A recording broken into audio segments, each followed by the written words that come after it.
They tore down the Friendly's restaurant in my hometown. It had been closed for over a decade, windows and doors boarded up, a husk of what it once was. Inside those walls, I am 10 years old.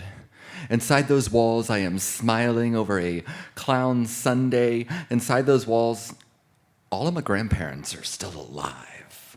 Inside those walls, my mother still hasn't received a cancer diagnosis that will eventually end her life. And if I never finish that sundae, never have to leave, I can stay 10 years old forever. My grandparents never have to die. My mother never gets cancer, and they can't tear something down if there's still people in it, right? The all-ages venue I attended punk shows at as a teenager has closed.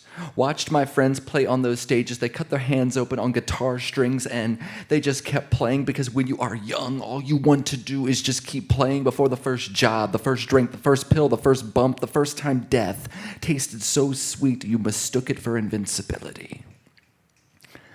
I often find myself wondering if the lead singer of my favorite local band growing up tasted invincibility on his tongue when he used stolen spoons and needles to try and silence all that hell growing inside of him. He traded the Midwest for the Pacific Northwest, and they never had clown Sundays in Portland, Oregon, and it makes me wonder how thin the line between PTSD and nostalgia gets for some of us. When your entire life is landmarks being torn down, how do you find anything to hold on to? How do you find anything resembling security when you never learned what security was in the first place? Is addiction the first thing to ever hold you and promise you it will never let you go?